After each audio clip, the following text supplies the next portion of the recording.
Welcome back into another episode of Indiebnb. Today we are joined by Sage, spelled $EJ, out of San Francisco, California. Sage, how we doing today? I'm doing great. I'm really happy to be here. Thanks for having me. Of course, of course. Well, our friend Courtney Kelly mentioned you on her episode, and we got connected after that, and so super excited to dive in. She mentioned that she had done some work with you, and she loves your work, and we love your work as well. We've gotten to know some of the songs as we were doing some research prior to the interview. So, super excited about diving into your beginnings. I mean, where did this all start for you? I've kind of been interested in music throughout my entire life. I'm the only musical one in my family. And a really big part of my culture is when you go to temple or whenever you do a traditional celebration, there are a lot of hymns and songs that people sing to honor the universe, to honor God. And so throughout that process, I feel like I started to get introduced to music and kind of how it connects to culture. And whenever I would visit family in India, I got trained by a Carnatic vocal guru in India.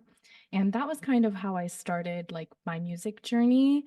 I've always, found a connection to it through my culture, and it's always been a part of my life, but I didn't actually start releasing music and performing until the end of last year. Oh wow! So this is pretty, the top kind of part of this is it seems like it's pretty new for you then.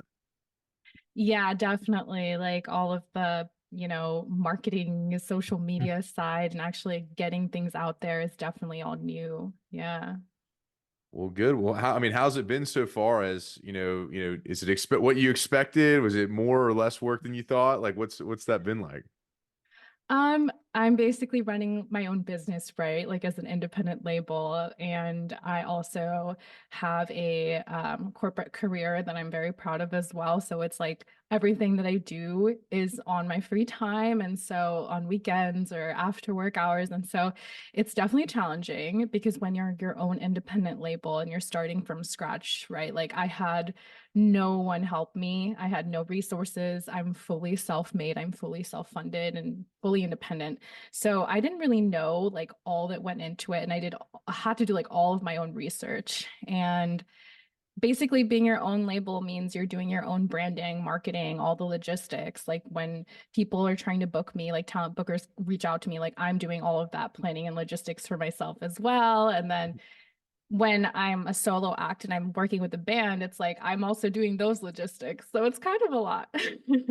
I can see that definitely. Well, I mean, as you've gotten into this, obviously, I'm sure this has tapped into a really creative side for you. Like for you creating the music, you've got a handful of things out on Spotify as it speaks today. Like, how'd you get some of those things, out? Where were the inspirations? Like, is it a lot of things that you kind of take from your culture and, start there, or like, are you making the beats on your own? So take me through your process a little bit.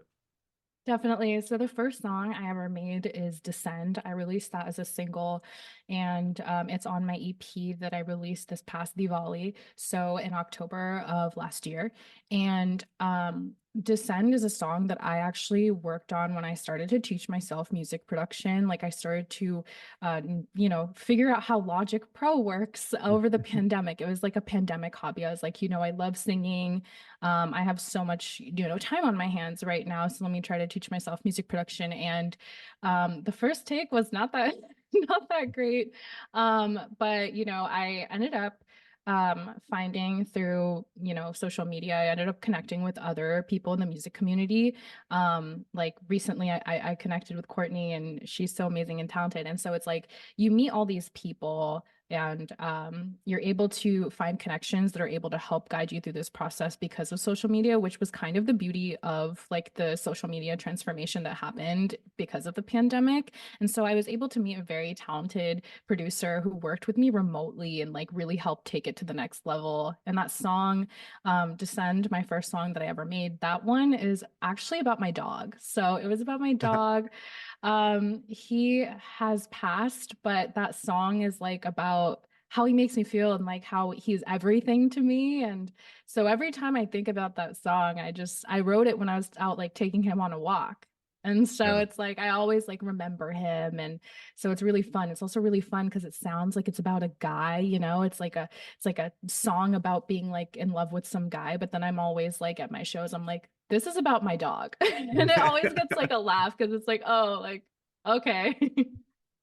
I love it. I love it. Well, I mean, again, you look at something like that. Hey, I always loved singing. Did you write songs too, or were you just kind of, you just like to sing, whether it be through, the classically trained that you've been doing, or like, I guess that part of it, is very difficult. So how'd you get like to the point where you felt good about, what you were writing and were, in a place where you felt like you could, create music, Yeah, yeah. So actually, you know, being a first generation Indian kid, like I was forced to learn violin at 6 years old. So my parents were like, you know, no one in this family plays any instruments. Like, you're going to learn violin. It's going to help you out for college. And I was like, okay, I'm like 6 years old and I like hated it at first.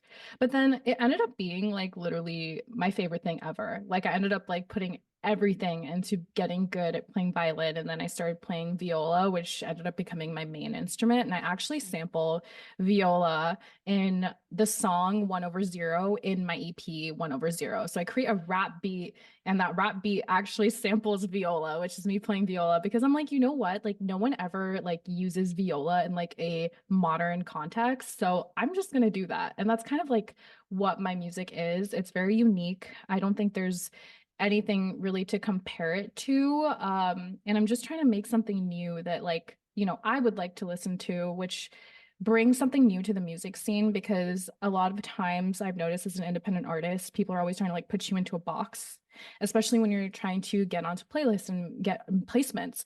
And so it's interesting because for me, like there's nothing to compare it to. I'm doing my own thing. I'm trying to be unique because that's what 1/0 means. It means undefined.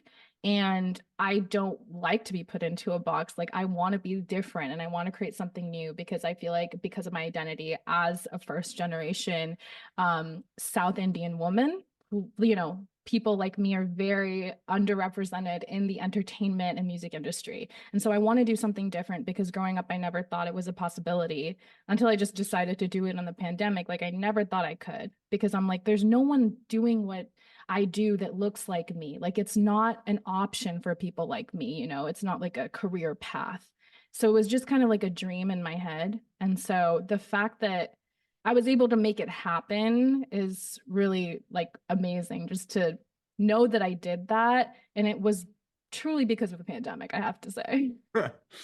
Well, I mean, obviously the pandemic bore a lot of, great creative things. And I think like this podcast is a child of the pandemic as well. So Oh, I identify with that, tremendously having, a little bit more time and, being able to think about some things you're passionate about and make them happen. So that's amazing.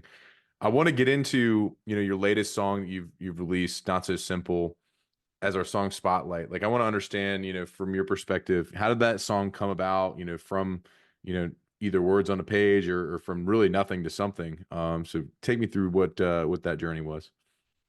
yeah. So Not So Simple. That's a song that I wrote for me, really. It's about what it's like to kind of be like a first generation child and grow up and like feel like, you know, you're constantly trying to prove something because, you know, my parents came here and like they're the reason why I'm able to have this like lifestyle that I do have, and they were able to, you know, put me on this path. And it's like they kind of sacrificed a lot to come Mhm. here and like have me have these opportunities. And so I feel like everything I do, I have to be the absolute best at it because everything I do, it's, you know, subconsciously to make them proud, to make them feel like it was worth it to come here. Mhm. And so that song is really just about that. And I wanted to write something that other people could relate to because it's not only about being first gen, it's also about being a people pleaser type. Because deeply rooted in my personality. Like I always think about others first. I'm like such a giver, and that has caused me so much pain and heartbreak in my life. And so I really wanted to write something that captures like that pain and what it means to feel like, you'll never be proud of me. That's like one of the lines in the song.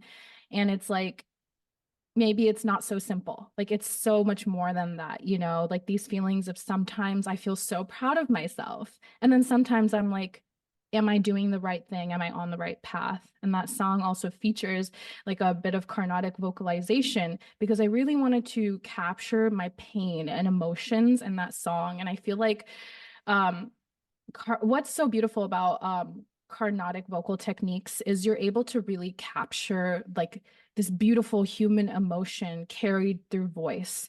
And that's really what I wanted to bring into the song, which is so interesting because it's at its core like an indie rock song. And then I'm Mhm. literally trying to fuse Carnatic vocalizations into it. And that's sort of really encapsulates my music. I'm trying to fuse my culture. Carnatic music is from the south of India, which is I'm South Indian. So it's like I'm trying to fuse that part of my identity and roots into a poem essentially that shows like my mental health struggles, my identity struggles, which I know like applies to many people as well. Like I'm not the only one. So I want to make something for everyone.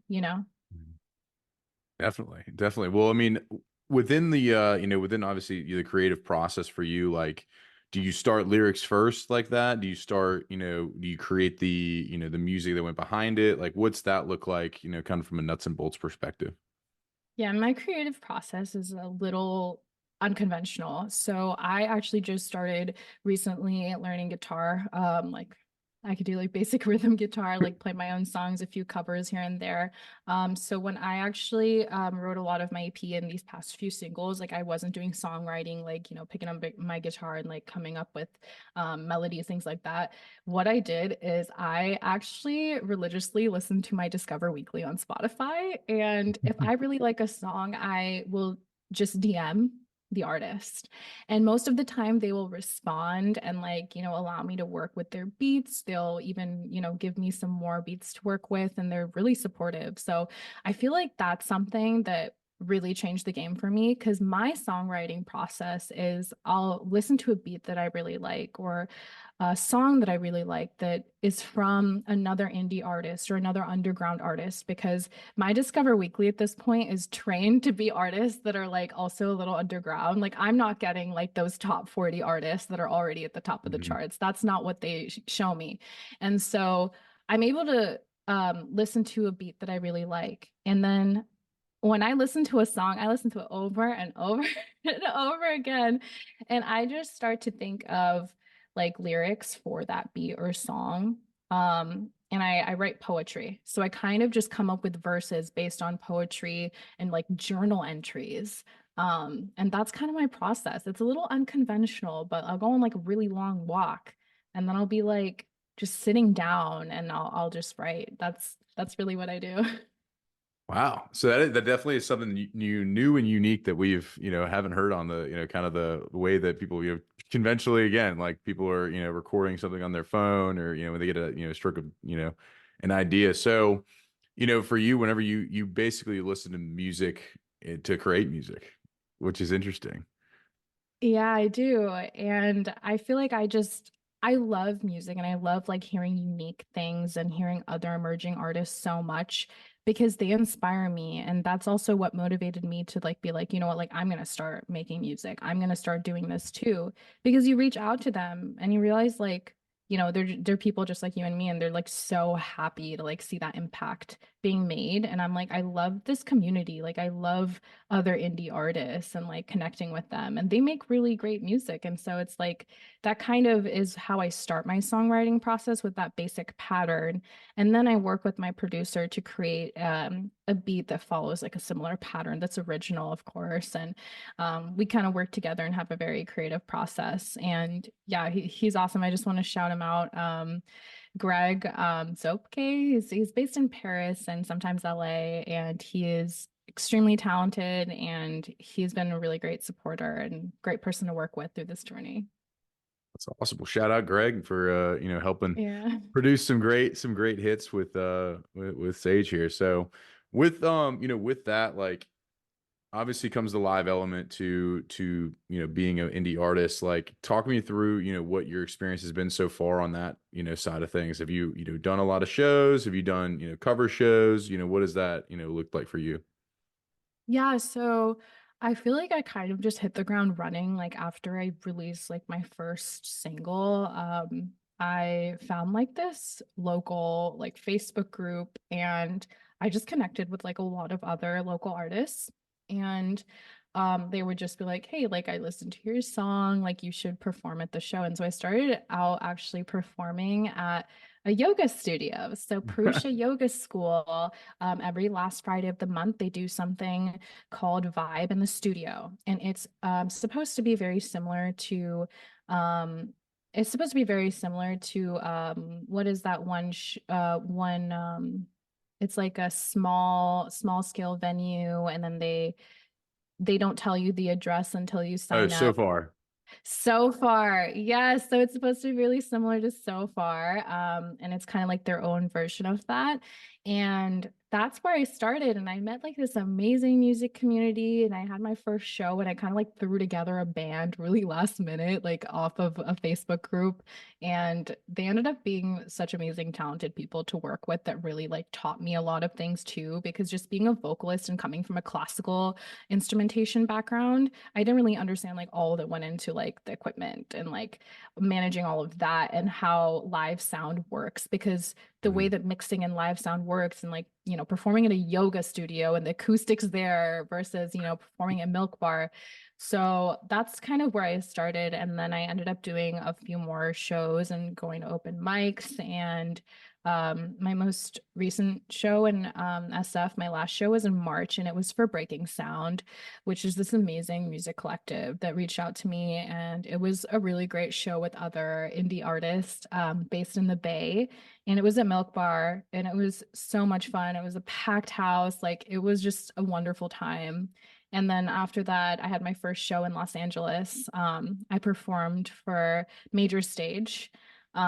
They reached out and they were also amazing. And I got to meet like a lot of other local artists that are based out of LA as well. So it's like making those connections there. And it was just a great experience. And I did that show by myself without my band. It was just me and my guitar for the first time, which was like a little overwhelming. But then I realized like I can do it. Like, it's like you just kind of have to push yourself to do it. And then when you realize you can, it's like, yeah, I'm the only brown girl here. Like I'm the only Indian girl here, but I'm doing it, I'm doing the thing. And people come up to me after shows and they're just like, I can relate with your music. And that's why I do it, because it's like me being on that stage is to show that it's a possibility. It's something that can happen. Yeah, definitely. I mean, I think that's awesome. You got like kind of a little bit of a different, different kind of start going in a yoga studio, but now you're getting into venues and things like that. Now, as you've gone through and done, more touring, like, is that something that's in the cards for the rest of the year? Like what's kind of on the books for coming up for the rest of 24 here? Yeah, so I'm focusing on releasing a full-length album. So currently I Mhm. have an EP and a couple singles out. I have a single coming out recently. I mean, it's coming up very soon. I mean, it's kind of come up in June 21st is when it's dropping, and it is the first Hindi fusion hyperpop song ever. And I'm super excited about this release because I'm a huge fan of hyperpop. I really have been listening to a lot of Pink Pantheress and Charlie XCX recently, and I'm like, you know what? I could do that too. Let's add in like my language, let's add in like a little bit of fusion into that. And so the song that I'm releasing on June 21, I actually collaborated with another local musician who played keys in my last SF show, and he's just so amazing and talented. I just want to shout him out, Warren Coe. He is like a really talented producer, and so we worked together to make this track, which is truly revolutionary, and it's kind of setting the stage for my next album, which I'm focusing on being more hyper pop house, higher BPMs, completely different from my last EP and my last song. So I want to have like a broad range of different genres and things, just because I feel like there's just so much music to be made. So I'm just focusing on making a full-length album and no shows so far. I have, you know, had a couple opportunities, but I think like for the sake of all that I have going on right now, I've kind of realized like my mental health comes first. And burnout has been such a real thing for me recently. And I really want to just focus on the art and making music, which is my favorite part. Yeah, yeah, definitely. Well, I mean, I think that, it's funny. I was with somebody earlier today and, they talked about, they toured and they toured and they toured and they toured and they just, got to the point where they're like, man, I can't do it anymore. We need to get more of a Yeah. library. We need to get more things. So I think definitely got the right direction there and being able to, kind of keep that burnout away. And, obviously it helps, you just keep it fun. At the end of the day, like, people Yeah. do this to, release music because it means something to them and they want to, have fun doing it. So um Hmm. well, speaking of fun, let's get into some Pete Peterson party pack of questions. I'll give you the warning. I didn't give this to Courtney, so you'll get it. But the last Okay. question is, hey, who are some people that we ought to know that we need to check out? So some artists, bands, anybody that you want to shout out there. So be thinking about that in the back of your mind, while I Okay. hammer off some, wild food-based questions for you here. So Pete Peterson's party pack of questions, 20 questions right in a row. Sage, cake or pie? Cake. She's going cake. All right. Salad or soup? Soup. All right. All right. Souping it up. Sunrise or sunset? What are you seeing more of these days? Sunset. Sunset. I do all my recording at like the some ungodly hours of night, so it's fully quiet. And so I'm a night owl. All right. I like it. Would you rather hit a home run or score a touchdown? Honestly, score a touchdown. I feel like that's more accessible for me. Like I could run fast. All right. There we go. All right. Night in or night out? What are you having more of these days? I've been having a lot more nights out recently, but I need to get myself in so I can finish All this right. album. All right. All right. So nights out, but with the intention of nights in. I like it. I like it. Yes. Well, have Yeah. you, while you've been out, like, your jam comes on, are you more likely to hit the robot or the worm when you're out and about? I'm not really a dancer. I kind of just like stand there awkwardly. So probably neither. Like No dancing. I don't dance, I sing. She grew up in the Footloose town, ladies and gentlemen. So let's go. All right. Guac or queso at your favorite Tex-Mex spot? Oh my God, definitely guac. All right. Definitely Walking it guac. up. I love it. Waffles or pancakes in the morning? Mm, probably pancakes. Okay. Yeah, All right. Coffee or pancakes. tea with your pancakes? Tea. Tea. I'm a Tea. tea girly. Yeah. Love it. I love it. Dogs or cats? Okay, that's tough because I have a cat. He's been meowing throughout this podcast. And he's my literal son. Like I gave birth to this cat, okay? But I also love dogs. So I'm gonna say cat just because I own a cat right now, Yeah. but I love both. Okay. All right. All right. Do you identify more with a ninja or a pirate? You say in your personality. Probably Ninja. Ninja. Okay. Yeah. Gatorade or Powerade? I've never had Powerade, so Gatorade Gatorade. I love it. All by right. default, yeah. Toast or bagels? Bagels. Bagels. Bagels. I had All like the right. best bagel in San Francisco at the laundromat, like changed my life. Wow. All right. Let's go. Chips or pretzels? Chips. Chips Chips. all day. All right. Fries or tots? Fries. Fries. Okay. All right. After a long day, are you watching a TV show or a movie? TV show. Okay. Always TV show. All right. Are aliens real? Yes, we're aliens. Good point. Good point. Is Bigfoot real? No, Nope. he's not real. What about love at first sight? Is that real? Yes. And we're going to learn all about that in this upcoming album. Ooh, a little preview. I like it. I A like little it. tease. Yeah. All right. And finally, final question of Pete Peterson's Party Pack questions. Some bands or artists that we need to check out that we ought to know. Yes. So I have to shout out like some of the bands that I've performed alongside recently. First of all, Project Haze. I did my first show alongside them, and they are extremely talented and they're just like really cool dudes. So highly recommend Project Haze. Also Indigo Elephant. They are very cool. Like they are like I think an 8-piece band. Like they have like a trumpet and a sax in there even, I think. It's amazing. I performed with them at my last SF show and I was just blown away. Yeah, I'm trying to think of who else.